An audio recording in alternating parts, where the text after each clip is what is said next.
All right. We're We're here. live. We're live. Welcome to the show as I hit the camera right in here. Well, this is off topic. We've got Midnight Road Garage right here, Mongols Garage below you. I'm Wasted Talent. Dudes with Wrenches may or may not be here at some point. I don't know. It's one of those deals. Sometimes you plan and we get where we get. So, He's with us in spirit. yeah. No, Well, he's not. He'll be here at some point. He always trickles in. Well, I don't know. You said Mongols before we started. You're only going to be able to hang out for a while, which will take 3 hours, 4 hours. That's how long. Yeah, something like that. Well, we don't often get nice non-windy days up here, and I'm taking advantage of it because I'm trying to get stuff done outside. And yeah, I've almost got the Monte Carlo running again. So I've got the cylinder heads replaced. I've got the intake on. I've got just trying to put the ignition wires on it and stuff like that. And I'm going to fire it up soon. Oh yeah. So you're videoing all of this? Most of it. Mm-hmm. That's what the biggest thing I run into. It starts to get hard, and you're like, "Oh, I'm just going to, not film any of it and get the job done." Yeah, I was working on a roll pan earlier today. Didn't film any of it. None of it. No. Well, there is some stuff I did the other day that I didn't film anything of, but just because I was in full work mode and wanted to get stuff done. But I did a little bit this morning and did some filming, and I don't film at all because who really wants to watch me go through every single step of putting a cylinder head on and setting the lash and you'd be surprised. You would be surprised. And then if you're not filming it, what happens when you miss that hilarious thing that happened that you didn't catch? Well, nothing too hilarious has happened yet, but I will be starting it soon, and I'll film that because that's usually when chaos ensues, as I probably have the timing wrong or get the valve lash wrong or something like that. That's also true. I have been finding when I do film some things, I have an issue with yada-yaing through the middle. Like I get, hey, this is what we're gonna do, and then I do some of it, and I go, and we're done. I did some stuff. Rich, how you doing, brother? Appreciate you coming in. Hey, Rich. Well, that's the thing. I find if I film and I just get into the job, I start to mumble. If I'm not really, oh yeah, if I'm focused on the work and not focused on the filming, then I just my voice kind of gets quieter and quieter and quieter.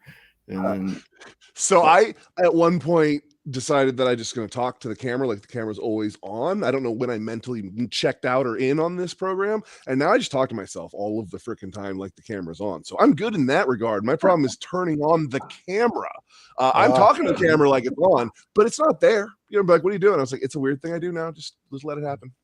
Yeah, but I've noticed that. Yep, just talk to myself. Maybe is it possible?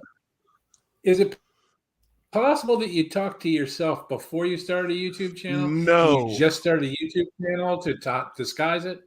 No, it was one of those because when I first started filming stuff and having the camera on, I was doing things, especially when I was by myself, and I would just have this cool like first person narrative, but I wouldn't talk, and I'd be like, "Well, what the crap?"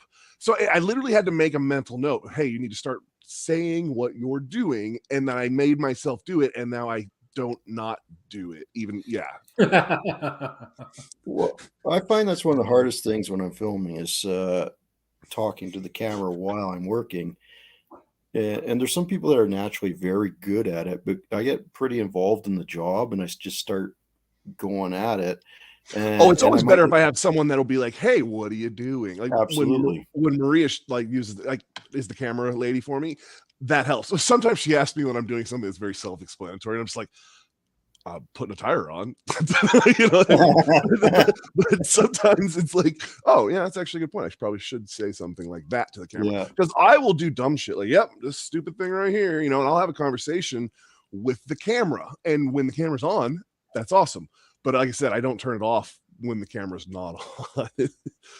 Yeah, well, it's something I struggle with a bit because, like I said, if I get really focused on the job, I lose focus on the camera, and then I'm sitting there and I could be silent for like 5-10 minutes, just working on what I want to get done. Now that happens when I'm driving. Yeah. Oh, so you're filming it and there's just dead silence. Yeah. Dead silence. Yeah. So that's why when you've seen me do it, I set up the shot I want to do. I do it. Oh yeah. And you turn it on. You turn it on. It's like it's a production when you're doing it. We noticed it at the build and we were just like, what? Because James does it that way too. I don't really do it that way. I kick it on and I'm pretty much the same guy when the camera's rolling or not. Yeah. You know what I mean? My cadence, all that. Like you get it's film time and you're there to film and you can tell there's that type of I don't want to say intensity, but you know what I mean? That's what you're there doing. It's on to the next thing. Oh, I definitely crank the intensity up because I know I'm a very soft-spoken person most of the time. If you're having a conversation, most people are like, what are you saying? Because I kind of mumble and I'm very quiet and I'm exactly. But is that not a Canadian thing? No, it's not. It's not. It's a me thing. Okay, all right. And so when I get on the camera, I have to constantly remind myself, okay, yell at the damn thing. Oh, yeah. Yeah, you got to keep that intensity up. But at least one of the three of us doesn't have that problem. He's at least one of us doesn't. You're right. Guy over there. What? That guy. There yep, that's the one. Yeah, I don't know. It's anything, man. Are you wearing the Russian tracksuit today, wasted? No, I'm in an Adidas hoodie. You know, nothing. Oh, okay. Yeah. No, that counts. So it was summer here for like a week, and now it's winter again. So you know, it's beautiful here right now. It's absolutely gorgeous out. It's perfect for being outside working. There's not very much wind. The sun's up, and it's just the perfect temperature. It's not too hot, not too cold. We're overcast today, so it's chilly due to the lack of direct sun. It was raining yesterday here. It was really nice this morning here, but then it just opened up and it's been raining for a while again. So okay. Yeah, we had that yesterday. So I just edit video yesterday. That's what I did. Ooh, I've been bad about editing. I took this week off for editing. I hadn't edited in a while, and finally cobbled together a video and threw it up yesterday. Now, did you stop at that video? Or did you do more, like I noticed when I don't edit for a long time, when I finally get through whatever's blocking me, I'm like, 3 or 4 get done real quick. You know what I mean? Do you also? I know I did that one. Okay. Yeah. Then you're just like, all right, I'm done. I'm out of here. Okay. I have. I don't have a lot in the can right now. I have a few in the can right now, but I'm focused on getting them. This one out, and I focus on getting that one done, which I did. I got it done, and it's out this morning. Hell yeah. And then I'll have to work on the next one. But I do have quite a few things. This is one of the reasons I'm trying to get the Monte Carlo done, to wrap up that a little bit. 85 is what I consider to be summer here. It gets hotter, but that's just way too hot. 85 is 0% humidity. That's my normal, not ideal summer. 60s, sounds like summer. 50s at night. I mean, I feel like there's places in California that do that, but they ruin California. So, yeah, exactly. Which I guess the weather really brings us a segue into our actual topic for tonight. If you're just now tuning into this, how long has it been? Yeah, shit show. We're going to talk about cars tonight. I know you might be confused because you're like, wait, Wasted, you're not a car channel. Like, what do you do with cars? Well, dang it, were we off topic? Technically, we hadn't actually gotten into the topic yet. We were still. This was like the show getting ready to go here. 6%. Yeah. What's up? What's up? I had 80s last week. I wish I had 80s this week. It's back down to the 60s and cold. But we've been having some conversations off the podcast about car scenes and what we're doing in them this year. My car scene out here is interesting to say the least. I know yours where you're at, Midnight, is I actually kind of missed that a little bit. But then I was talking to dudes a little bit off camera about the car. I was very spoiled in my car show scenes. My first ever like real car show I went to was Imports versus Domestics at MIR. And so I've only Yeah. So, and then I've done a bunch of other ones since then, but that's kind of like how I came into the scene. You know what I mean? Car Mob, what's up, brother? So it's definitely a very coming to this small town where they have a back to the 50s car show and some cruise-ins and some little ones like that. And that's like the whole thing. It's definitely a culture shock. And my imports are not a thing here either. Yeah, that's that would be weird for me. I love the back to the 50s stuff, the cop stuff and that 50s. I like that, but I can do one of those shows maybe once a year, and that's more than enough for me.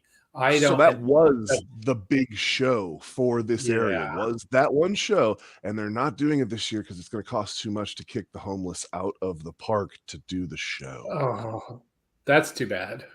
Yep. That's too bad they're not going to have that one show. Well, yeah. I think they're still going to do like the cruise-ins down Main Street and all of like the parking, but that's not a car show. You know what I mean? That's just a cruise-in, which I don't like taking Z to things like that because things happen at cruise-ins. Well, I mean, we've got a few here. Like we got quite a few. We're getting into that car show season, and we got some very good sized ones that they take up the whole town. But we have a weekly one in Calgary where everyone that comes by, they just have everything set up in the mall parking lot, and everyone comes in. It gets up to about 400 or 500 cars sometimes. Holy man. Okay, so this is Canada, so you don't have a bunch of people like hooning the parking lot and doing burnouts and doing all this dumb stuff, do you? No, we don't get too much of that. No. That always happens, and this is why it's ruined here. Because remember, I told you there's 50s cars, and then there's obviously the children, and when the children show up, and I guess would be part of the children problem right here, definitely. But they show up and do dumb things, and then it ruins the spot, and that becomes its own thing too. So it's like. Well, you always get someone doing that, and it might have been me back in my youth, but you always get someone doing it. But for the most part, most of the car people here are very subdued. They're just showing off their car, and that's it. They don't. Everyone knows the car's got some power. What you go leave 50-foot smoking rubber strips right outside the show. What's the point, right? Oh yeah, it happens. Or the big thing here is they want to meet up at a parking lot somewhere, hang out, and then cruise down to Mexico so they can do runs. It's like I went one time because you have to, and it was pretty interesting. I didn't run my car, but it was quite the evening of I filmed some, but it never really made the light of day because it's like, what are you doing with this? This is not 1320 over here. It's like, you know what I mean? It's just like, okay, this is an experience. And apparently not too long after I left, the cops came and, it's like, all right, well, this is why, okay, I'm not going to go do that very much. Well, the problem Go ahead, Midnight. We have a group here that likes to do the intersection takeovers and take over a whole intersection for a little bit, do a bunch of burnouts, and then as soon as the cops show up, everybody bolts. Which well, I mean that's the same thing. People that are going to be going to car shows. That's why I mean, and that's where there's two different things. You got takeovers, car shows, cruise-ins. They're all slightly different. I mean, they were doing the takeover thing in Ocean City freaking 10 years ago. Remember when they were doing the dumb thing for the Ocean City car shows? I feel like they were doing that there, and it kind of spread from there. Like they were ahead of their times, I guess, or I don't know. Ocean City was always crazy for Car Week. Well, back when I was younger, it was better because we actually had a full-blown racetrack. Yes. So, and you could do this secret street on the weekend. You go out, you pay your $20, put your car through tack, and drag race all night long, right from about, I think it was 8 o'clock till midnight or something like that. And what it did is everyone got to show off their cars, and if you wanted to see who was the fastest car, you got the quarter-mile drag strip right there to run it down, and there's an ambulance and everything else. But as soon as the city got involved and shut the raceway down, well, now you got guys out on the street. Oh yeah, because they're gonna go out and do dumb things. We all did. Just, I mean, or still do. I mean, yeah, it's definitely one of those. What happens? You remember that that video I sent you a while back of that guy, hitting somebody, and so what's happened there is that particular drag strip, that was a drag strip that set up an area just for doing burnouts and a burn pit. And well, now they shut that down. They're not going to do burn pits anymore. So now all of those people that were coming there just for the burn pit, they're not going to go there anymore, and they're not going to go for the drag races. They're not going for the burn pit. So they're not there. They will now be just out on the street doing burnouts out on the street. And the reason they had to stop it was because, insurance lawsuits. I mean, somebody got hit. Yeah, because the guy got in where he shouldn't have been because it was chaos. But they're just going to go do that chaos out on the street, which doesn't make it much better. I don't know. Except that there's the company that owns the drag strip is now not going to get sued when they hit somebody out on the street. Well, yeah, hit and run. That's all that. Yeah. I mean, yeah, it's unfortunate that. I mean, the same thing happens for these drag strips that are test and tune nights. Like Mongrels was saying, they don't do that much anymore. They're closing. Look at Bandamir's closing because it's too loud for the people that moved close to it. It's the same thing we have, with military bases, jets primarily, where everyone moves around the base and they're like, these jets are so loud. It's like, you moved here because the land was really cheap, and now they shut down Old Dominion for the same reason. You were telling me about that noise. Same thing. They built a whole bunch of houses, and then they're like, it's so loud here. Duh. But anyway, dudes, how are you? What's up? How was your day going? Sunday today. It's weird. Things and stuff. We're already into local car show and scene topics over here. How I know wherever you want to chime in on those. In lieu of looking like a 90-year-old man, you are. As a child, I remember being a little more respectful to people who had nice cars. And now finally being a person of nice cars, I don't like people. Like, I'm all just like, what? You don't teach your kids things? Well, get away with you. And just stop touching and looking with your hands. Well, I mean, there's a difference in some, like there were shows where I had the car completely on display, you know what I mean? And you could look but I never really had a problem with people like picking up and touching things. Most people would ask if they could sit in the car for pictures and things. I didn't really have much of an issue with people like opening the door and just being like, oh, let me get in this car and check it out. Well, and I don't want to be that guy, but it does come down to like, somebody wants to walk up and look at my car and appreciate it and be like, that's a nice car, and I'm not going to stand there the whole time. So it's not like they can sit there and ask me things. But when you're like leaning your whole body into a car to where your belt's up against the top of the door and you're just, taking a video and whirring around in there, it's like, hey, little bit of etiquette might be important here. Have a good one, Mob. Appreciate you coming in, brother. And I kind of feel like the shorts that I make, dudes, I never like reach into the interior. And I'm always like, if I reach into the interior, that would be such a better video. But I feel like I'm trespassing into somebody's space. Well, it depends. If the door's closed and the window's open, I feel like that is you shouldn't be seeing it. But if the door is open and they're showing you the whole interior to deal with then I will stick the camera in that instance because I feel like you're trying to show off what you've done. A weird thing. Yeah, it is, and you gotta have. And I can see how for a child, and this goes with what Rich is saying. It's really hard to understand the nuances of what you can and can't do because that guy just went in that car, but I'm not supposed to go in this car. What the crap? But it comes down to control over and teaching them younger, I guess. I don't know.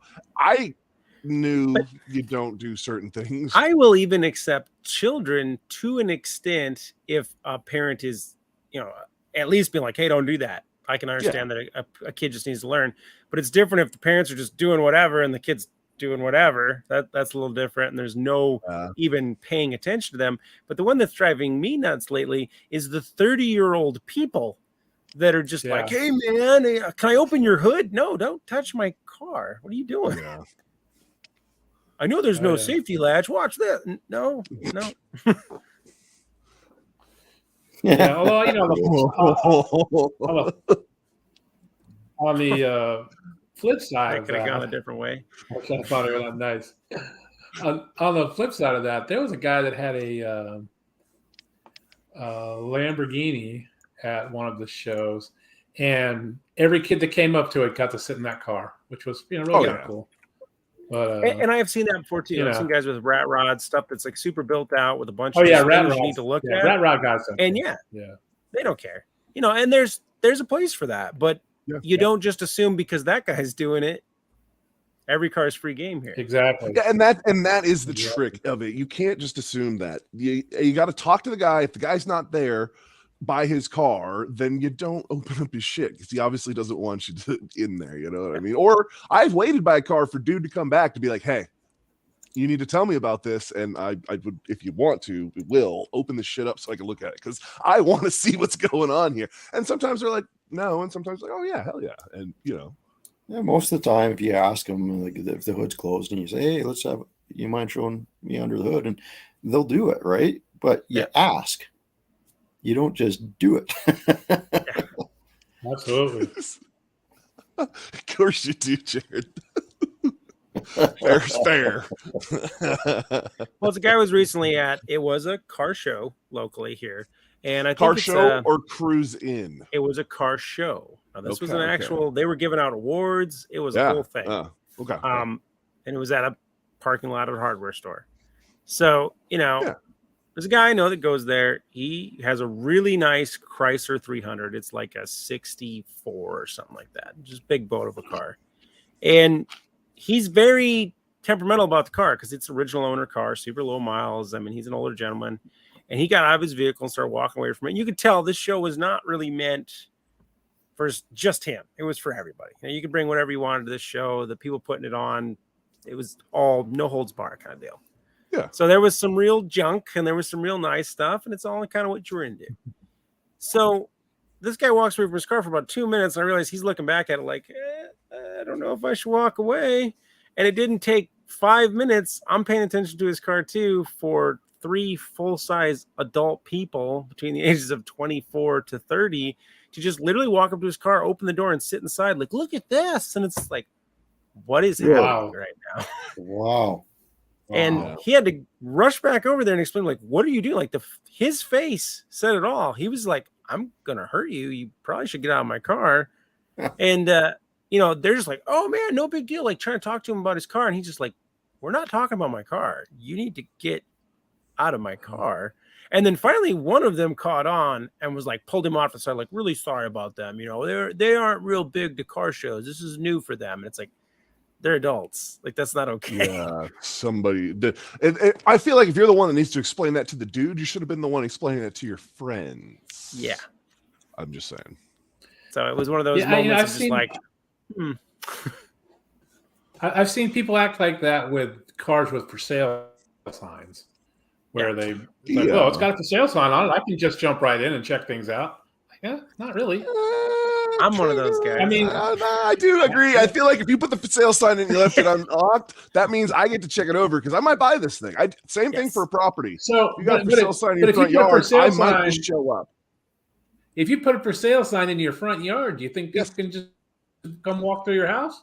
They can to an extent if the door's open. If the door is open, that's why normally it says by appointment only, and then has a key thing on the front to stop you from doing that. I mean, but that's I kind of just assume that with cars that are for sale too. I can go look at them, on the on the side of the road, but I'm not jumping in. I'm popping the hood without calling. If it's for sale, and I will walk up to it and I will pull the handle because That's what you're going to do. And if that thing pops open, guess what? It's here for me to look at. I'm not going to say nothing because I literally did that yesterday. So, dude, I put a for sale sign in something. I know some other guy is going to come look that thing over and hopefully look it over enough that he gives me a pile of money. So I go into I'd rather that. they just call my number on the for sale sign. And then I'll come show it. For sale sign up somewhere with a phone number on it anymore. No, honestly, I don't put a for sale sign on any of my cars. I put them on marketplace. That's what I'm saying. We sound like fucking old people right here, just having this conversation about for sale signs. Realistically, yeah. Well, the one I do enjoy that I don't like for sale signs that don't give a number or don't give a price, because those are two different pet peeves I have. Like, it's for sale. Okay, great. I'm not a fan of. Yeah, I'm not a fan of the price being 1, 2, 3, 4. You know, like, come on, give me a price. Well, that's because they don't want to research and they want you to make the first step and then be offended. They want to gauge their offendedness towards the number you're going to offer them. Yep. And I've never understood that. Like, it's the other note. Like, I'm gonna say it's $1,000. And you're going to come at me like, I'll give you 500. And I'll be like, well, you've offended me. Go away. I'm just not going to talk to you. But I'm not going to be the guy like, you guess. Just guess where we're at. And then I can be mad. You're not allowed to be mad if I have to guess. Yeah. Yeah, because I'm not undercutting you. I'm telling you what I'm willing to pay for it. I don't even get all that offended with the five, in your example, dudes. I wouldn't get too offended. I just like, no, that's not going to do it. You're going to have to come up, right? Yep. It's like I don't get normally explain to him. You literally just offered me half of what I'm asking. Yeah, you make a more reasonable offer. Well, yeah, exactly. You got to explain to them, like, listen, I get what you're doing here, but you need to research what we're looking at here. I also go into the thing of I overprice something because I know that's going to happen. So I go 500 to 1,000. Exactly. Which is, if you're not doing that, you're wrong. And see, that's where I get screwed up sometimes, because I'll straight up be like, this is my price. I'm not negotiating. It's $600. Take it or leave it. And then everybody will be like, but you put $600 on it, so that must mean you want to take 400. And it's like, no. Well, it depends on your tactic. Well, you stated your tactic in the thing. You know what I mean? I don't know. When we're talking about $600, that's it's all a come look at number. You know, if you say 1,000, that's going to get people to come look at $1,000 car, and then they're going to be like, will he take 700? You know, which is why if you price 1,500, exactly, they may not show up at all. Well, you're right. It can be longer. Yeah, I don't like the people that are always like, well, what's the lowest you'll take? What it's on, and then they show up, and it's like, well, that's where I'm going to start negotiating at now. It's like, no, I already told you that was the lowest I was going to take. That's not where we're going to start negotiating once you show up. Oh yeah, no, because I'm one of those deals. If you're going to come there with cash and try to lowball me after we've decided a number, now if I put a number out where I want to be, and then you want to haggle when you get there, but when you want to do the haggle before you see it sight unseen, I'm like, it's probably going to work out for you, but whatever. Well, yeah, I'm the same way. I will tell people straight up, if we've decided on a number, that this is my lowest number, don't show up with anything less than that. You're going to be walking away. Yeah, because I'll let it sit out of principle. Yeah, if you want to come and negotiate with me in person, then you might actually get a lower number. But you're going to have to come and do it in person. If we decide on the internet that this is what you're going to take, that's all you're getting. Yep. But I've had this exact problem. So because I like to essentially be that guy, I'll have a couple people be like, hey, I found this car. See what you can get them down to, and then I'll start negotiating. So we'll double down with a couple people coming after the same vehicle. Well, this backfires sometimes because then the person thinks there's a bunch of interest in the vehicle. Yeah. So there's two different ways to look at it. But I've actually gotten into a situation where showing up looking like you have too much money negatively affected the deal, because I negotiated down on this account to this number. I didn't negotiate it all with this account. I walked into the deal going, this is kind of where I know he's at, but I'll make the negotiation when I get there in person. Drove there with a trailer. The guy said, car runs and drives, don't need a trailer. Bring a trailer anyway. It's 2.5 hours away. So Bring the trailer made the negotiation go completely sideways for me that I didn't realize, because like, yeah, that's a 2-year-old truck with a brand new trailer. And now this guy thinks we have money because I went into it previously negotiating online for the price of $3,500 and couldn't get that guy a dime under $4,500 in person with cash with a trailer. And it's just like, I know something he doesn't know, but I can't play that card. So now I guess I'm just stuck playing 45. No, you just walk at that point. How far? No, you walk. I was 2.5 hours away. I wanted the car. We had already come down from 6. So it was like we were at where we were at. All right. Well, I don't think it's the money factor that got you on that one. It's the trailer factor. Well, that was part of it. Well, the trailer has been able, for a running car, that I can see how that can screw you. But for non-running cars, the trailer is what helps me get them out of there for cheaper normally. Well, like, I'm here and I'm gonna drag this piece of shit out of here. In fact, it's got a winch. You won't. I look at the wife. You won't have to see it anymore. I started having that problem when I bought a brand new truck and showed up with a trailer. So from now on, I'm gonna borrow a buddy's truck and trailer, even though it's my truck and trailer. I'm borrowing a buddy's truck and trailer. I'll be right over. That's how I do it now. Yeah, it's not my truck and trailer. It's a buddy's. Yeah, you just walk in and be like, I had to go get this thing. It took me an extra half hour. Now, I made a deal with one guy one time. I said, hey, John, I don't know. Away. I'm going to buy the truck.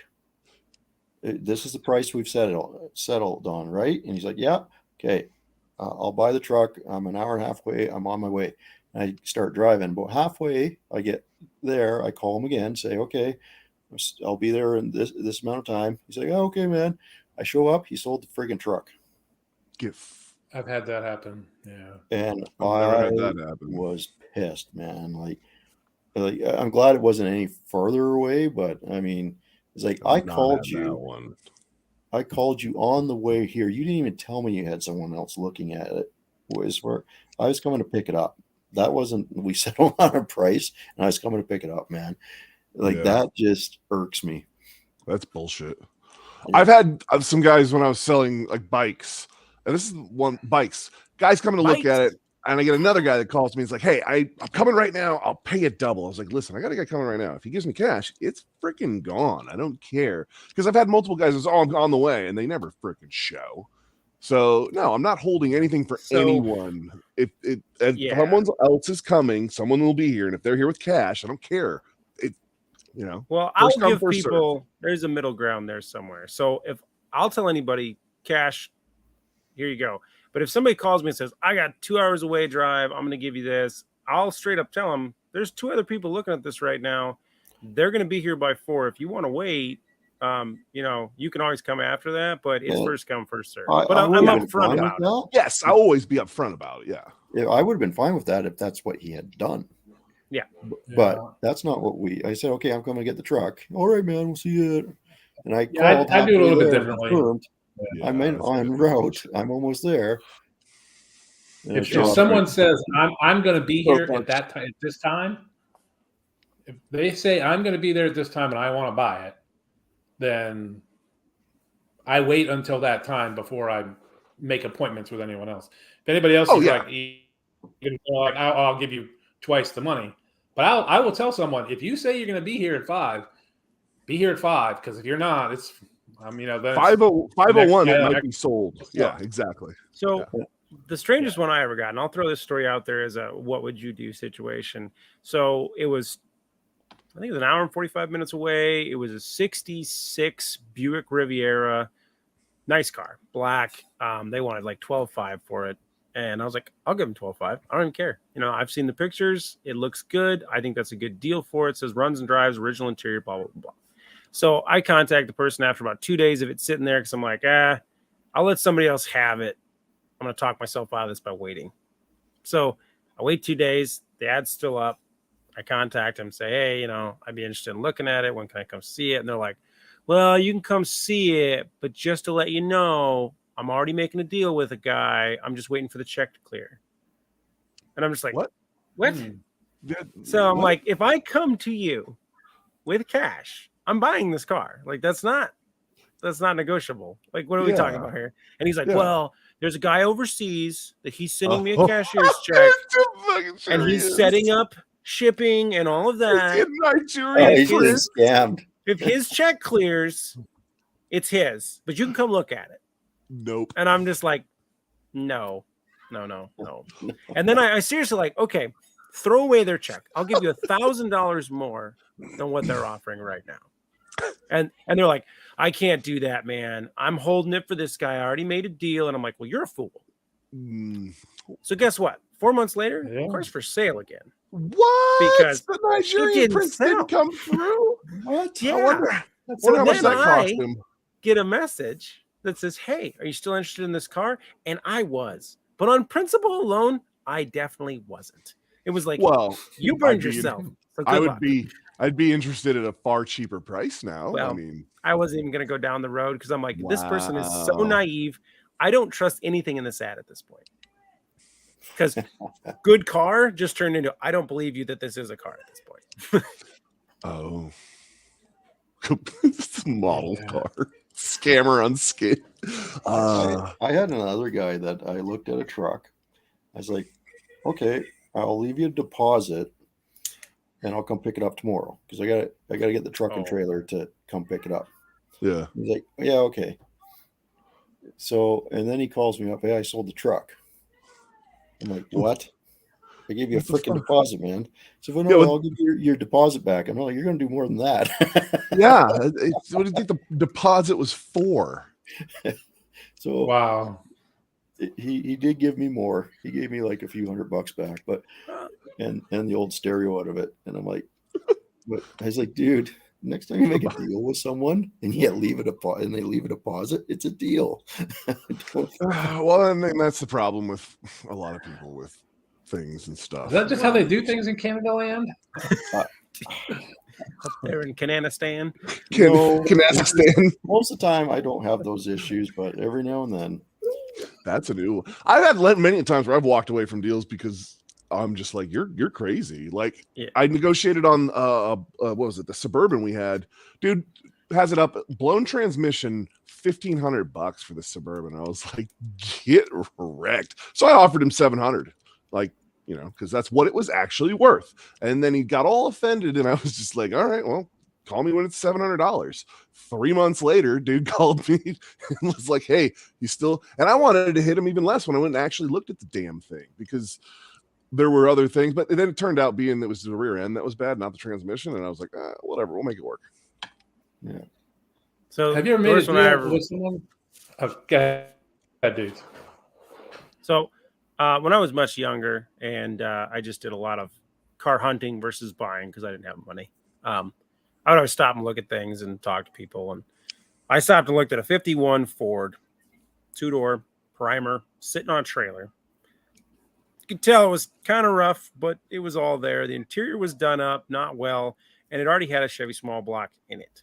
And it had a 350 turbo and a Ford 9 stuck under the back. So I was like, all right, it's got a lot of stuff going on here. It looks drivable. I go into this little shop. I said, hey, I see that thing's for sale. It says $300 on the windshield. And I'm like, it's rough. It's probably got problems, but here we are.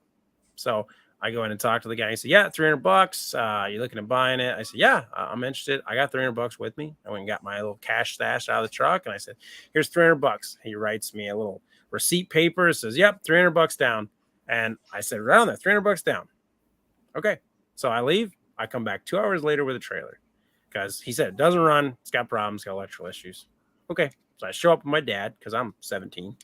Yeah. And the window had 300 written on it with a big, chalk marker, where the hell those things are. And when I got back, no number on the window. It's cleaned off. It's unloaded from the trailer. It's sitting there. I'm like, okay, cool. So I go in there. My dad's waiting in the truck. I say, hey, I'm here to pick up the car. And he's like, well, you got the rest of the money? Huh? I said, no, it was $300. He goes, well, I didn't give you the title, did I? And I'm like, no. And he's like, because it's 300 down. That's what it says on the paper. I heard you say that when you, yeah. Yeah. And I went, yeah, but it was 3. He goes, no, it was 800. And I'm like, well, I'm just going to need my money back then. He's like, it's non-refundable. Oh, and I was like, okay, well, I'll be right back. And I went out and talked to my dad. and I said, "Hey, this is what's going on. I swear to God, it said 300. I don't know what this guy's deal is." My dad says, "Just wait in the truck." So he walks in. He's in there all about 10, 15 minutes and walks back out. And he says, "Turn the truck around. We're loading this thing up." I'm like, "Well, did you have to pay me?" He goes, "We came to a conclusion." Mm-hmm. And I'm just An like, agreement, okay. an arrangement. The guy never walked back out of the building. He just watched us load the truck. My dad had the title and we left. It was just like, okay, cool. My dad's probably never going to tell me how he acquired that car, but it was acquired. Oh, I can tell you how that was acquired. It was an escalation of crazy, and that dude went, "You know what? I'm not in the mood to play this game. It's just cheaper I thought for I was me." selling a car to a kid. You're not a kid. So here we are. Yeah. That kid's probably not going to burn this place to the ground. But you look like you might, so I'm just gonna here you go. Oh, dude, this guy no one wants your junk, John. By a bus or OJ style Bronco. I mean, could we cut the bus into kind of a hauling rig for the Bronco? That'd be kind of it's a short bus. Oh, so you'd have to like park it right on the back of your seat. Well, speaking of buying cars, have we bought a limo yet? Oh God, I was hoping he was going to forget about that. That guy's being shifty. I've recently bought things. So that guy doesn't want to contact me back, and I have to be me contacting them, and I hate those deals because then I feel like they're going to get the upper hand because I'm somehow trying to persuade them to sell it to me. Yeah. So I'm just staying away from it from right now, and then I've bought a few other things here lately to where it's like my trying not to buy things bar is getting offset the wrong way. So we'll see. That New Year resolution you made isn't resoluting. He's made it farther than I thought he was going to make it realistically. So I think last year at this time it was like New Year's resolution. I'm not going to buy anything because that's the resolution every year. But I think it was January 8th. Oh, so. I know by April you definitely broke that. Yeah. So I got a funny selling story. So guy comes over to don't do that. This guy comes over to buy buy my mud buggy thing, and that when you call it a mud buggy, it just sounds like it should be on some sort of X-rated site. Well, I'm just it saying. definitely sounds dirty. Yeah. Come play in my mud buggy. So anyway, he brings a couple other guys with him. And this one guy's going nuts over my 51 Dodge. He's going nuts over it. And he's like, "Oh, this thing's awesome. And, it's chopped and blah, blah, blah. It's got a big black Chevy and it's tubbed. And, oh, this is crazy. This thing's great." He's like, "Will you sell it?" I'm like, "Well, $10K, it's yours." He's like, "Oh, I'll go get the money and blah, blah, blah." I'm like, "Oh, all right, great." He's like, "Can you send me, he leaves and he goes, "Can you send me some photos of the rear end? I want to see." I'm like, "Okay, well, I'll send them tomorrow." And so I sent him some photos the next day, and nothing. I hear nothing from him. And then I said, "Hey, what you still interested, or what's the deal?" "I saw your video on YouTube of the car. I don't want it now." Okay, sure. I'm like, "What?" I feel like it's still a reasonable price. I mean, oh, it's a very reasonable price. So I don't understand. I just don't think inherently, I can fix, I'm inherently not a swindler. I can't be. I'm truthful to a fault. So when I try to sell something to someone, I'm very upfront about it. Like I'm just like, "This is broke. That's broke. Just so you know, that's going to be hard to get parts for." That over there. You don't want to deal with someone coming back later and be like, "What the fuck?" I want to give you all the information up front. And if you overestimate your ability to fix something, then that's on you. But at least you know what the fuck is going on. It comes back to I never want to be lied to as the buyer. This isn't photos of the car. that he was looking at. He was looking at the car. Yeah, he was there in person in my shop, looking Yeah. at the car in person. There wasn't watched the video anything and to was be like, dishonest about. No, He's no. literally looking at the car. So, and literally that is because he didn't get underneath the car and look at all the spots that the video actually shows, because he didn't do a good job of being a car buyer. But the underneath of the car wasn't the problem. What was He's the like, problem oh, for him? it's all this body work. It's like you saw all of the body work that was needed. Oh wow! The rear end was fine. The rear end's a Ford 9. It's a narrow 9-inch Ford. I mean, what's not to like? So I do have a question now that Fox brought this up, not to get off topic or to get off topic, I guess. I don't even know what topic we're freaking on at this point. You said you're not buying any new cars, but if you buy a car's worth of parts, does it not be a new car that you bought this year? I mean, that's column C. I mean, that's okay, all right. that's we're a just talking negotiation on the other side. That's a different. Okay, not the same. I'm going to have to side with dudes on this one. Like, if it does not have a VIN attached, it's not a car. Oh, okay, all right. Agreed. Yeah, because running parts does not constitute car. Listen, one part at a time. I saw that parts haul. I don't know how you I don't know how you would pass that up. I wouldn't. You need to pass it up when you don't have any room to put any of it. I am tripping over. It doesn't matter if I don't have it. It's stay in the back of my truck then. I've done that too. You know why he has vans and reefer trailers? Because they're dry places to hide shit like that. Yeah, well, makes sense. True. So I'm just saying, when you're like, I'm not buying new cars, you could build 6 with the parts you've bought. Well, but I mean, you never know when you need it, right? He's figuring it out. Figuring it out. So it's that age-old question for sure. Do you need an additional big block if you own 8? Well, yeah, those big blocks aren't this big block, so yeah, I need this one. Well, big blocks are if you have the space, hell yeah. But if you're to the point where you're literally just hoarding. Yeah. I mean, a van can you really storage. Can you really hoard car parts though? It doesn't Yes. seem like a thing. It totally is. It depends. I mean, look, hoarders hoard the parts and the car. If hoarders hoard the trash. No, see, that's a negative connotation. A 1980s Hyundai, yes, it's hoarding. Okay, so my dad and me had this now. conversation today, and he was pointing out that he has a full set of headlight bezels for a 66 Corvair. Perfect. Oh. And he's like, I don't have a 66 Corvair. I never will have a 66 Corvair. And I should probably get rid of these. And I'm just like, probably not wrong. Ooh, I know what you should do with those. Send those into old fucking Matt's Off-Road. He'll probably give your channel a shout out for him. I don't know. No, because he's for real though, because he's doing all those Corvairs that he freaking keeps. He's a big Corvair guy. Big Corvair guy. Don't you know many. You get one of his tow ropes. Oh, actually, if you can get a Yankum rope out of that, that's actually probably not a bad idea or a bad deal. Yeah, those ropes are pretty badass. They actually are. Look at him! Look at him! He's writing this down right now. Now that we're done plugging Matt's Off-Road, if you want to see some good off-roading, go see Matt's Off-Road. Oh no! I mean, people should know who he is in this group. Should.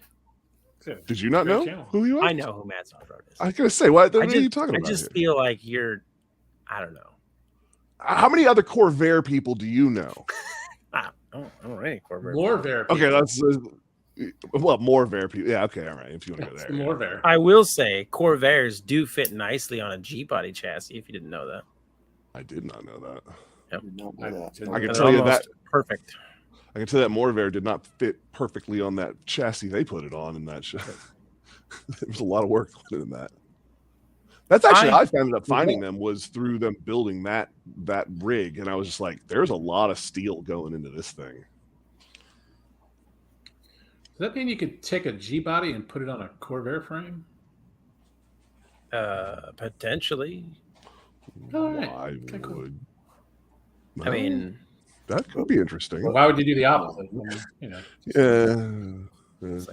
Because you want to die in a G-body instead of a Corvette. You want to tie it in a G-body.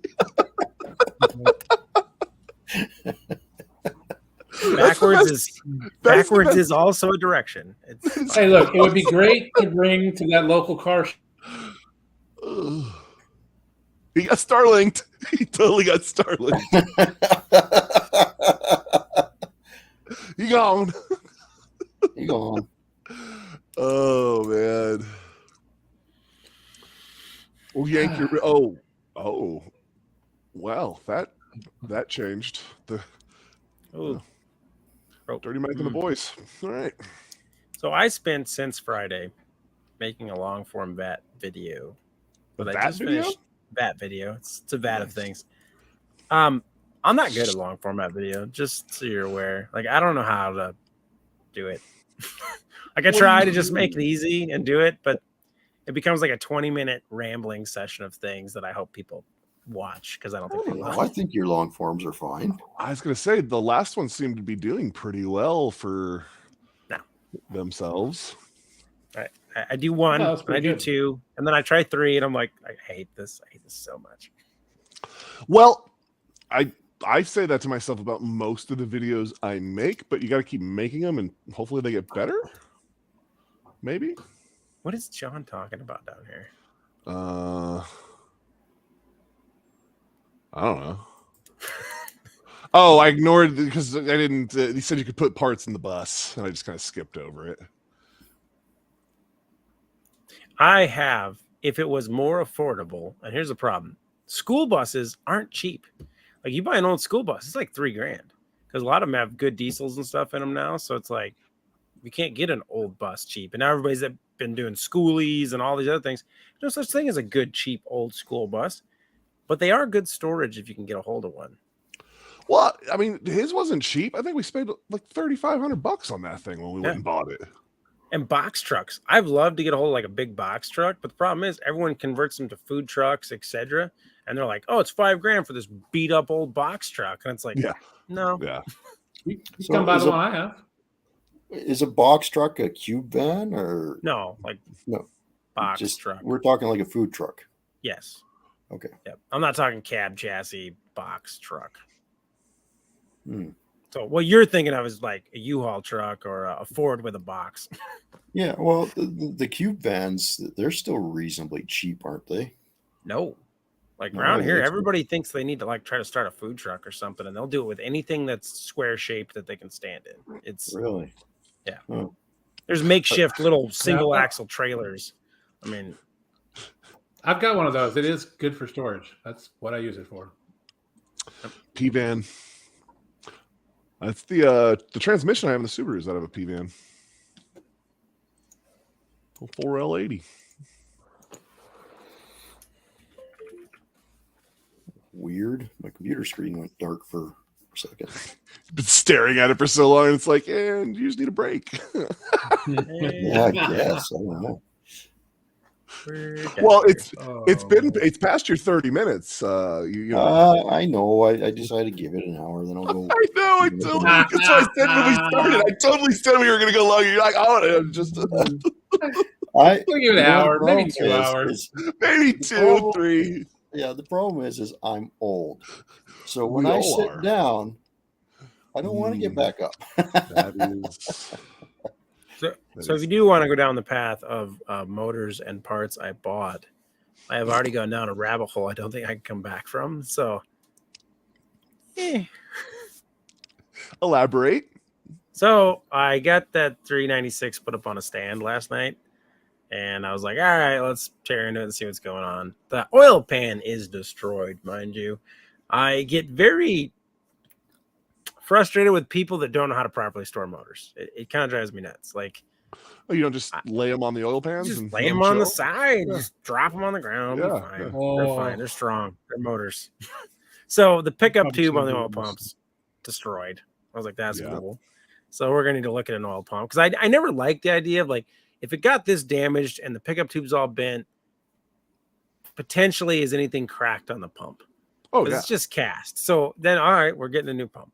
just because I was safe than sorry, you know.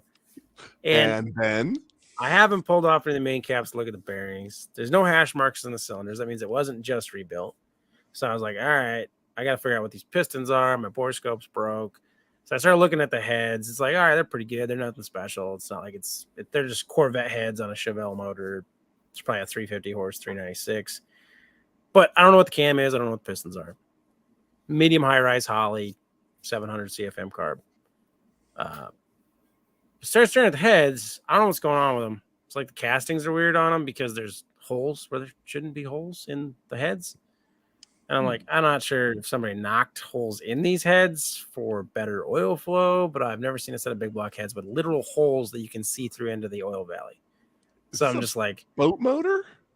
no, it's a Chevelle motor. It's numbered out as. Right. So I'm like, okay.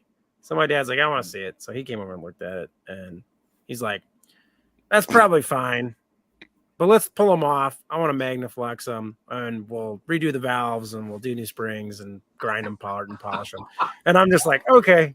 So then it's like, how about I just get all this stuff for a roller setup, and we'll just do that too, and we'll put a big cam in there. And it's like, I thought I was just gonna leave this thing together and put it in something, but I was gonna say, is this the new Chevelle motor now? Well, it might become that pretty quick. Because it sounds like the new Chevelle motor. Well, I have a motor I'm building for the Chevelle. So sounds like you're building this. Your whole plan was take this motor that you just bought for cheap, do nothing to it, and drive the Chevelle. Yep. Now you've tore the whole motor down. This isn't the first. This isn't the first time this has happened. Yeah, you know, I guarantee that because that's the same thing I do. I mean, it's pretty normal actually. I've been subscribing to the other side of Schrodinger's cat on this, whereas if I just don't ever open it, we won't know how bad it is. So that's what I'm doing with the heads motors on the AA Monte Carlo. And get the oh, that's a crack. Yeah, that'd be a crack. Yeah, you don't even got to Magnaflex that one. Nope. No, I can even. Let me take my glasses off. Yep, I can still see that. Yep. That's that big time happen? unfortunate. That looks like frozen. Possibly, but they're 883 heads or 833. I don't know, whatever. And they tend to be prone to cracking on the exhaust. They're not very good heads. Oh. So sounds like it's too new. Yeah. Well, I replaced them with the same type of head. Oh. Like from a different piece of junk? Yeah. Well, but they have two different castings. There's a thick casting and a thinner casting. So I think the ones I got are the thicker casting. So hopefully they'll be a little bit better.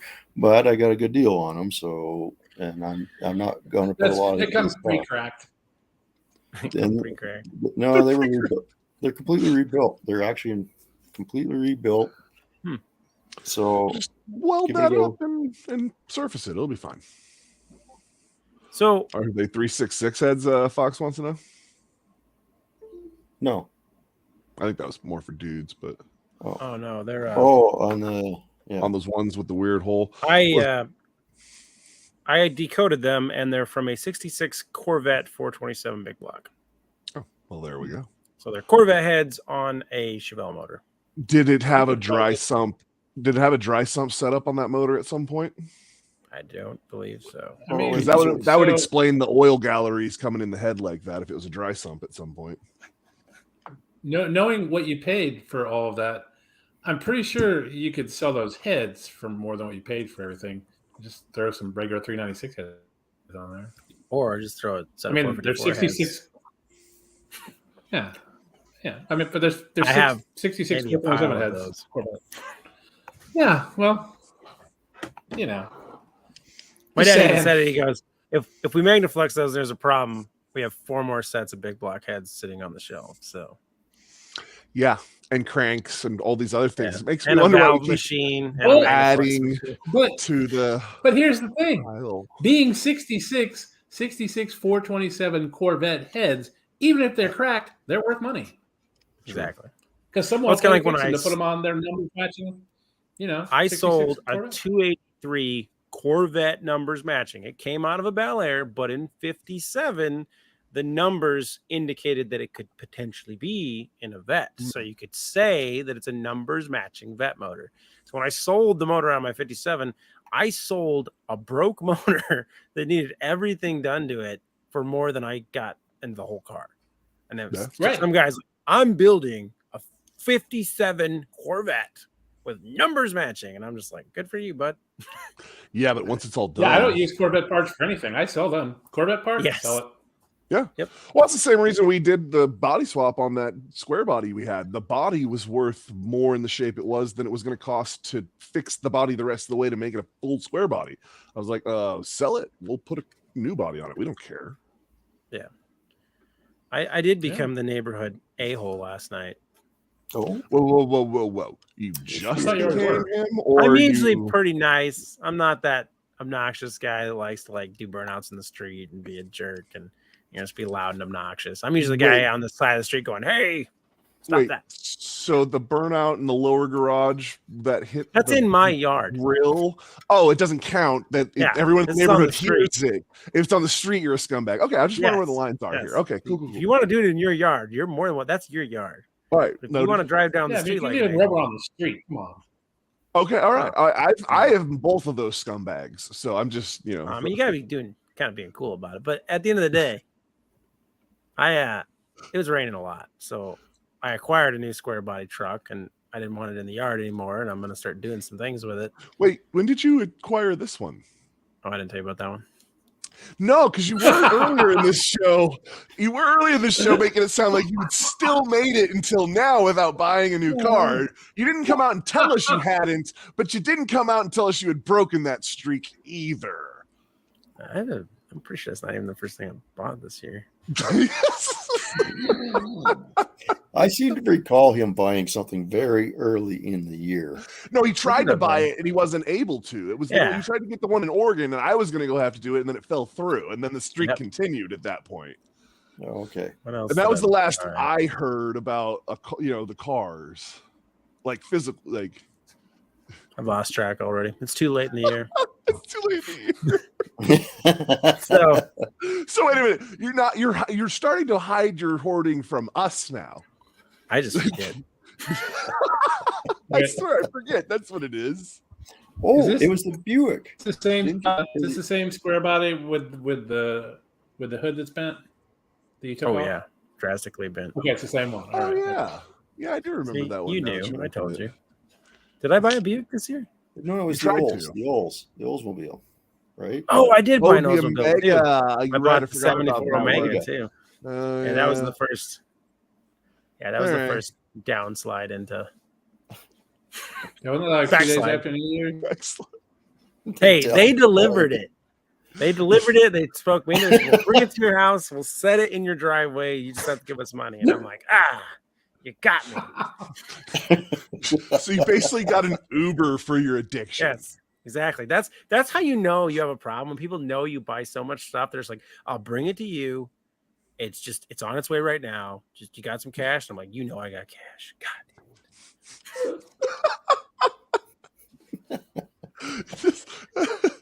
Oh, Jesus. So, yeah, it's a good problem to have. I'm not gonna lie. It's become a problem. I know too many people that know things, and that's just like, I don't want it, but they know I'm going to buy it. So then they come from, hey, you want to buy this thing? Look what I found, right? You get that going on? Yes, constantly. Yeah. Well, that's how I acquired an 84 Camaro. I mean, I didn't go looking for that. It kind of just showed up. Basically hot-shotting, I think, at that point. Let's see now. So yeah, just that was somebody sending me an ad for an El Camino, and I said no. Because you need another one of those. No, I need none of these things. I need another El Camino. It was the wrong year of El Camino, wasn't it? Wow, it is what it is. But anyway, so I took my ratty 80 truck that I should have never driven home. Probably should have been trailered. Now, mind you, this truck is not for restoration or repair. It is for parts and parts alone. I'm going to keep saying that really loud so I believe it. And the whole drive home, I never got on this truck. I was like, it's got to make it home, so I better be nice. So we drove her home all the way at like quarter throttle, nothing more than.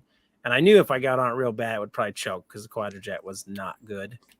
So last night I was like, I got to move this thing. I'm just going to move it up the hill, get ready to do something with it. And I was like, street's like right there. The brakes kind of work. It'll be fine. Let's see if the clutch is any good. So try to do some roll and burnouts with it, and it'll bark the tires between first and second if you can get the 4 barrels to work, but they don't work 90% of the time. But it has. You got a brand new Q-Jet to use. I know.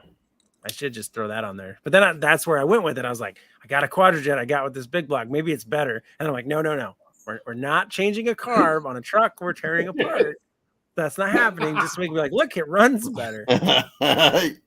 And next video, we change a carb on a truck that we're parting out. Yeah, exactly. And then all of a sudden we're going down the path like, well, cab corners aren't that hard to put on. Well, if you're putting rocker panels, it's just floorboards. You just start watching Pole Barn Garage and you see like how you can take a complete rust bucket case of one of those and just throw it back together. It's all good. Well, and that's the point I'm trying to make. I have like 4 non-rust bucket ones that just need put back together. So donor parts are required, and I'm not going to work on things that are the donor part candidates. That's the goal. Well, you say that now. But here's the other side of that. I haven't actively driven a square body Chevy in a few years because I don't have any that run well enough that I want to drive them every day. So you drive something like that, even though it's a beat up piece of crap, you're like, man, I remember why I love square body Chevys. No. We're not going to go down this rabbit hole. Well, go down the rabbit hole. Just on one of the nice ones. Just don't go down on the crappy ones.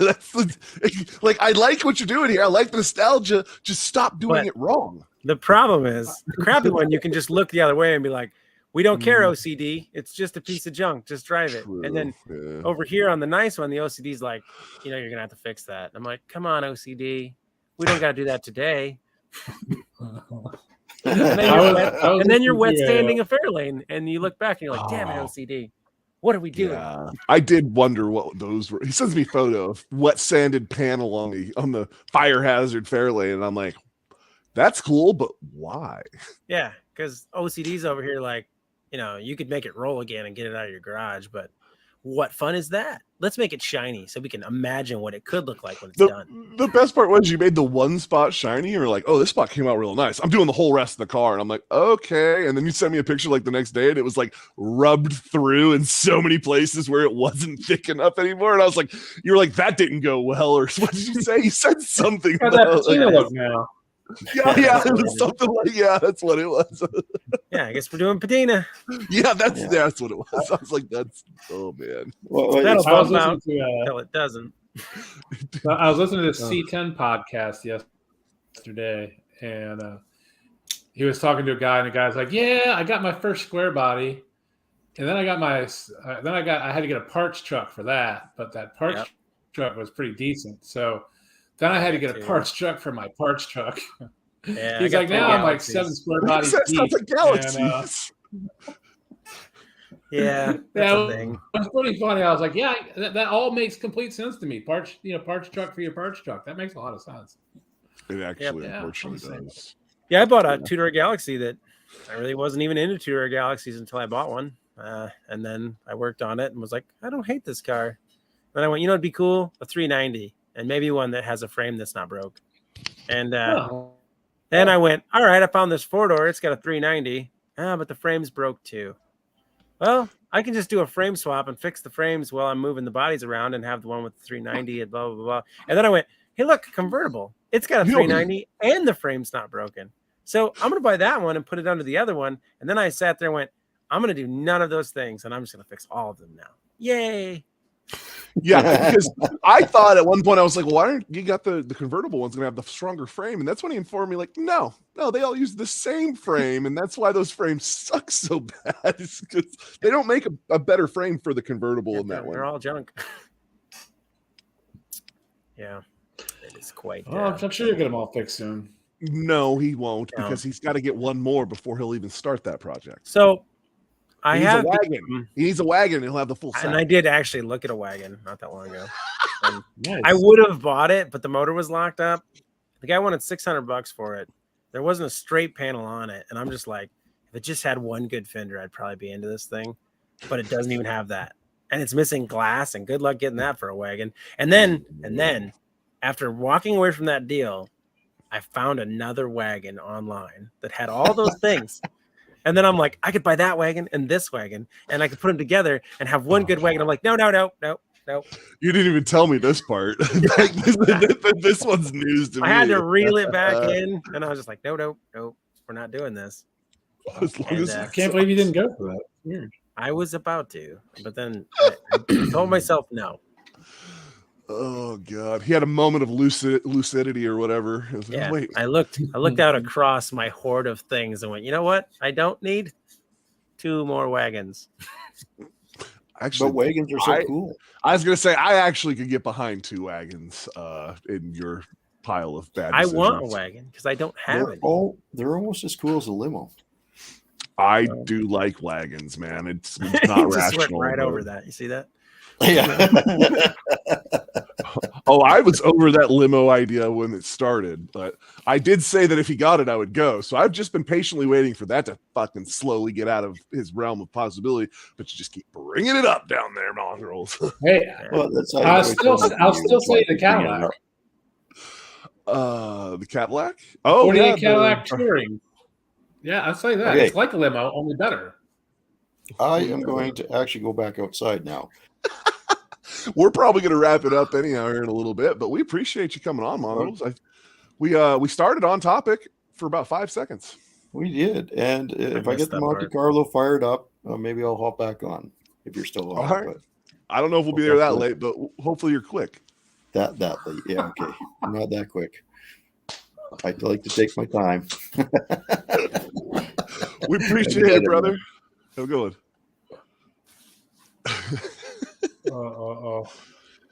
Yeah. So now I think it'll probably I have an 80s Chevy pickup with a battery in it, and keys actually in my pocket right now at the top of my driveway, blocking all the other cars. So it forces me to like get in it and drive it around when I should have just left it in my lower yard to where it can be banished. But hey, here we are. Yeah, but that makes sure that nothing else gets stolen. It's blocking everything. Yeah, and if it gets stolen, I just go, oh.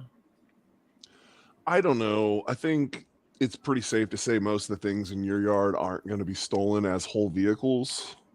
Like a lot of them have 3 pedals, which is a theft deterrent of all of its own.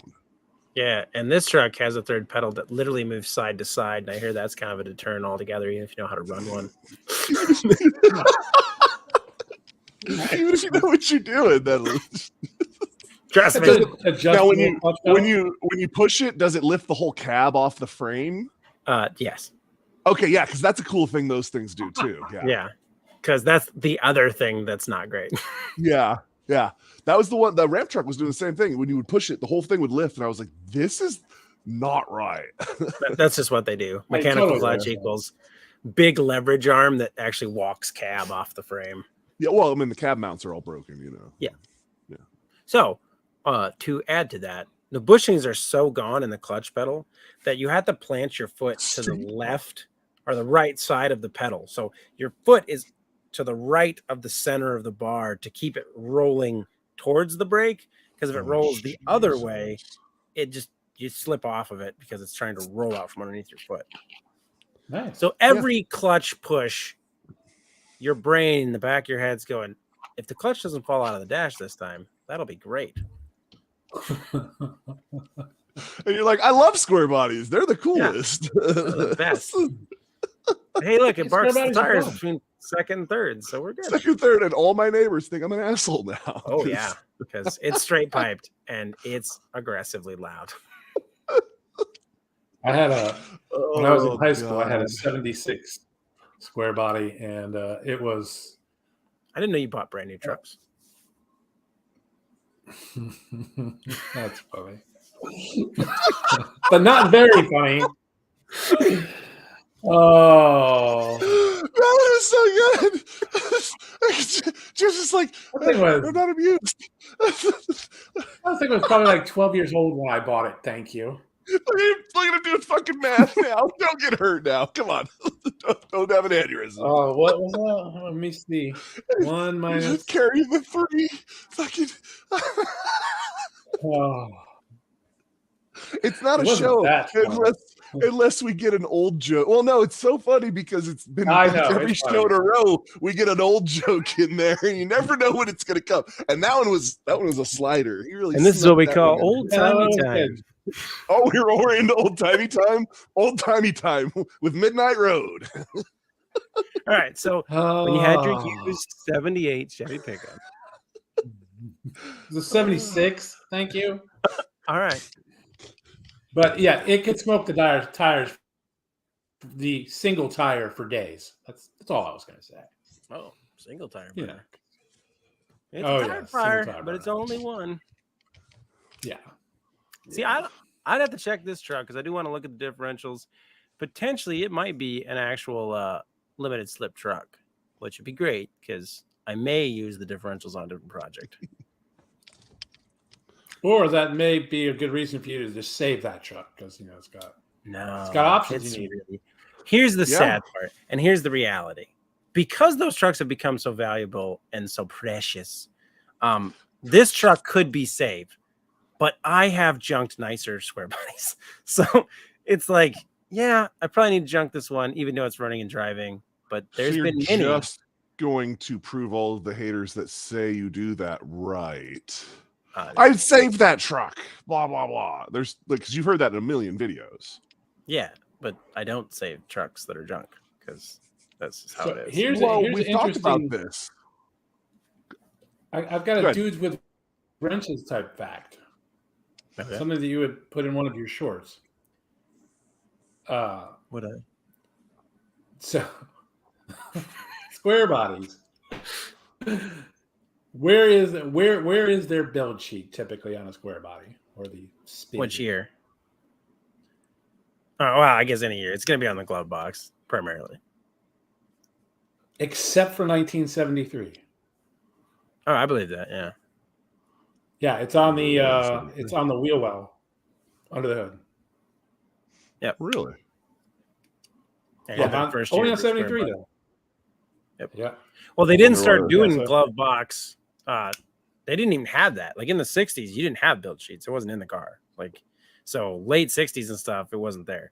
Then they started doing it in certain pickups, but it was more just for, I don't even know. Like there was a odds and ends. Like for example, Galaxies, it was just wherever it landed on the assembly line. Same way with Camaros. Like even if you get into the 80s Camaros, they'll have them like in the back storage bin, in the center console, up underneath the dash. It's like there was no consistency to what they were doing. Wherever Bob was like, yeah, we're putting it there today. Yep. And Trans Ams, people complain because a lot of Trans Ams just didn't have them at all. It's like, hey, we forgot those. Speaking of interiors, though, interesting little fact: the Chevy and GMC truck interiors were actually made by Chevy, and the car interiors are, of course, made by Fisher. Oh, huh. Did not so know they're doing that. a little in-housery. Yeah, trucks are all trucks. Everything was in-house, and then the cars. Now, is that because they farmed out. They were smaller and easier to do, or less luxury? Like, I'm why guessing do there was those in less packages?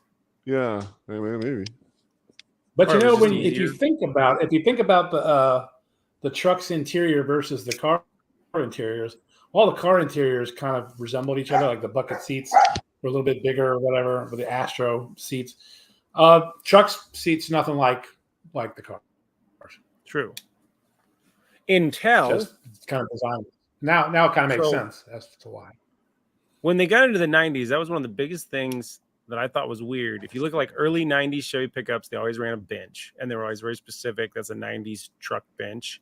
And then when they got into the buckets in the late 90s that simulated the same bucket they put in a van, and the same as the Astro vans, and the same as, and it's just like, I get that the bucket seat or the captain's chair was more comfortable and had more accoutrements, but I just never cared for it in the trucks. Agreed. Looked ridiculous. Totally. Yeah. Although the '90s crushed brushed velvet velour seats weren't that great to begin with, but No, time did not treat them well either. No, that's that. And you see them all the time. The burgundy velour interiors. God, those are awful. Burgundy velour is the best. What are you talking about? I mean, every OBS truck has that interior. Not a fan. My Ford van's a burgundy velour interior or whatever. So, and it was actually burgundy. As we're talking about this, I don't know what got dumped on the seat of this truck I had at one point, but it got dumped on the seat. It was some kind of liquid that turned back into some kind of solid, and essentially grabbed a corner of what was solid because it wouldn't clean up, and just peeled it, and it just peeled the perfect like silhouette of what had stained the seat. Just ripped it right out like it was just like a sticker. Right off. And it's like cool. I can say this: I've owned a lot of square bodies. I think I've only ever owned like 2 that had like decent interior or a seat that wasn't completely destroyed for some reason. And it's always just like, yeah, I don't know what happens to all these seats in these trucks, but they're just tore up. Well, I know. So there was an article I read a while back about a Toyota. It was the first Tundra to click over 1 million miles that had all of its service done by a dealership. And so Toyota actually bought that thing back and gave the dude a new truck so they could study it. And the thing they were actually the most interested in was the seat. The engineers wanted that seat and wanted to take it apart and see how it had, because they didn't have it. Well, yeah, they never had anything that had been, tested real world that many times. There was no data. Like they've run engines for a long period of time to see how that does. But like real world ass in seat 1 million miles, that was data that they just didn't have. Huh. I mean, was the seat reupholstered at some point? Because they didn't really go into it. It was an article I saw about it, and it was just kind of, that was one of the kitschy, niche facts about it, because they were really excited about that. I will say this: fabric seats, obviously stain up and whatever, but I've seen a lot of fabric seats wear out, tear. If you have like a fake leather, like I had an S10 with almost 400,000 miles on it, and it had the fake leather, but I would constantly like wipe it down with the leather upholstery, softener and stuff, so it wouldn't crack more than it already was when I got it.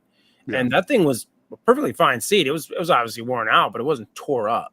But then I've had a lot of vehicles like my 05 Chevy pickup, which has steel sticking out because it's worn all the way through the pads and it's barely over 100,000 miles. Yeah. And it's like big chunks on the driver's side, on the left side of the driver's seat. Yeah, well, I know this they're all they took it down to the frame. They were actually more interested in the frame of the seat, I guess. But yeah, they tore that thing all the way down. I'll say that too. My brother-in-law had a minivan for a while, Dodge Caravan, and it's something about Dodge vehicles. They did not build good seats in those things, but like all the vehicles he's had that were Dodges that got a little older, they would always end up breaking something in the seat where it's just like seats just laying back now, or you got a piece of wood behind it, and it's like, what happened there? He's like, something shattered inside of it. I don't know. Well, the Ford trucks had an issue with the regulators in the windows for a little while there. I had a couple of buddies who had window regulator issues in some of the Ford trucks. General Motors, any of their front-wheel drive cars from like 87 to 2004, every window regulator in one of those things explodes. They have a plastic gear where the cable goes over the plastic gear, and the literal plastic gear just goes ploop and just falls into pieces inside the door. The cable goes sprung, and then the regulator don't work.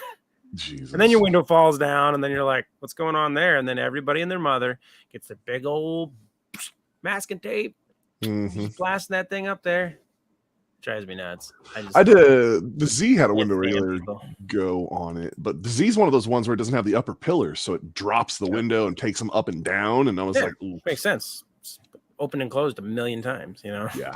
Well, there's the driver's one too. The passenger one's fine, but I run into the same thing about my running boards that go in and out every time you open a door. Like I like them, but I know they're gonna get broken one of the days. So I watched a thing on that because I thought about getting those on the Bronco we have. Yeah. And I was like, that's kind of neat. They actually go down lower because the factory ones are really tight up against it. So the running board's kind of useless at the end of the day. It's just there to say it is. Yep. So you get the ones that drop down. That's great. But then I started thinking about it. It's like, if I'm in this and I actually take it off road and I open the door to look at an obstacle and the running board comes down, you can turn that off. Obviously, it's you can just click the switch. Yes, there's like, don't do that. there's not a switch. It's you got to go in the menus, and there's a because it's all digital now. Okay. So there's no button for it. You got to set it and turn it on. You can turn it on, always off, or when the doors open. There's a 3 settings. But that was always my concern. Is like if I lean out of this thing to try to go over a big rock, and I'm trying to go over something, and that running board drops down and catches, I'm gonna rip it off. That's gonna suck. Well, as long as you're not moving, it should be fine. But yeah. Oh well, if you're going over an obstacle and trying to look at it, you're gonna be moving. You're driving over the obstacle with the door open. Oh yeah, always. Hang out the window, man. Jeez. The window's hot. It's a high window. Okay, well, don't the windows come off? Oh, don't the doors come off that True. thing? You could take the doors off. So I feel like and then there's just no problem there. It should just stay up at that point, because if your doors are off, it should know the doors are off How and does not that be work? down. Well, it's got to be like mine, where you put a sensor. It's got a button that you push and says no open. Yeah, there's got to be something there. Yeah, because you can take the doors completely off. So my truck doesn't have the flip downs, and like you said, the ones that are on their stock aren't far enough down to really be useful, and then they're too far down for looks or Practical whatnot. use. Yeah, exactly. So the ones on the Yukon still don't come down far enough to really work for me because I'm tall, but for like the kid or shorter people, they're pretty decent, I think. Okay. I guess I don't know. I'm so tall, I just kind of like will float, sit in it. Even I'm not a short person either, but the Bronco it's just tall enough to where it's like. So my Sierra is like that. You got it. Yes, the Yukon is not. It sits a little lower. You got those big old tires on that thing though, so yours is up a little higher there. 35s. 35s is bigger than what I've got on the Yukon. It's got 35s. It's fine. Yeah, it's fine. It's fine. The weird part is my wife goes places all the time, and people have to ask her the size of the tires. How big are those things? Bigger than your Look mom. on the sidewall. I mean, Oh man. So then she has to tell them like, oh, they're 35s. What's the width? 12.5. Standard. Yeah, BFG, 35s. like- It's fine. I guess the guy at the Walmart today is like, oh, that's pretty nice. I got 40s on my mud truck. Nice. Cool. I don't know what kind of weird wiener competition this is, but I was gonna say, did she then say, well, you're gonna take me home to see your mud truck then? yeah, Like did that go how he thought it was going to? yeah, weird. Well, then, and after that, I guess he asked for the wheelbase. Oh, I have a mud truck. It's like, I think then he was just trying to trip her up. Like, yeah, what's the wheelbase on this thing? And she's like, I don't know. And I said, the proper response to that was factory wheelbase on a 2008 Bronco. Yeah. Like we changed we anything. stretched it. Get out of here. Yeah, like what are you asking this for? Go ask Google. Oh, that's funny. It's like if somebody knew that off the top of their head, I'd be like, all right, Bronco nerd. Like, Well, I feel like there was a time when I knew that about my car. maybe your car, but Yeah, I mean, yeah, no, not on a daily. Yeah. Yeah. oh man, the wheelbase looks about 8'2". That's really good for the big rocks. Get back in your truck and get out of here. I plan on taking it to Moab. The wheelbase really makes a big difference. Add that extra 2 inches. Here, it really gets her there. All right. Well, it's been an hour and a half. This has digressed wholly all the way to 12-year-old jokes. Oh God. Definitely taking it all the way. So what do we think about Sundays? People still here, you guys here. What do we think about a Sunday? Do we like a Sunday? Do we not like a Sunday? Do we like a Saturday? How do we Are you feel? asking us, or are you asking the people that are still I'm here? asking everybody. What's everyone's thoughts on a Sunday? Oh no. the idea behind a podcast is people listen to it whenever they want. Exactly. So It's kind of where you're. therefore, we could do it. We could do it at 3 a.m. It would be fine. Yeah, but that Right. probably wouldn't work for at least 2 or 3 people on this panel. So, Yeah. Well, I mean, I'm with you. 3 would be all. huh? Yeah. Huh? 3 would be all. All right. Well, we'll keep that in mind. If anyone wants to watch this and leave us a comment on when they think our best day to do this would be great. And we'll keep coming up to it. And one of these days next week, we'll do another one just like this. Maybe. Probably. Who knows? One of these days. Yeah, Maybe no. we'll even do it on other channels. Who knows? It'll be completely off topic and completely out of the blue. Midnight, what do you got going on the rest of the week? Oh, yeah, I don't know. Haven't really thought about it. Just gonna wing it. Yeah, I'm pretty That's- much winging it. You know, my weekends are tied up for the most part for the next several weeks, so I'm just kind of winging it because No. you know, Oh, can't yeah. really make great plans when the weekends are already tied up. So Yeah. just doing whatever. Definitely makes Maybe I'll put out another video sometime. I really need to do some more shorts. Haven't done any of those in a while. I've been YouTube is getting letting me into know shorts that I off haven't of done any. long. I've been doing shorts off of long form videos, and those have actually all been hitting. Oh, have they? The stitches or whatever they call it. Yeah, the stitches or switches or whatever, where you can go on your long form and do. Now, I had one of those work one time. There's some that won't let me do it, and some that will. Some will just let me do sounds, and some will let me do video too. It's Of your own? of my own. Yeah, I don't Weird. quite know. Are those demonetized? No, everything's monetized. I don't know how that works either, though. Oh, I am having a problem with them demonetizing things for shorts, and then I have to hit review, and then they're like, "Oh yeah, no, that one's fine. Sorry, we're our bad." Our bad. We'll just, you got to tell us no.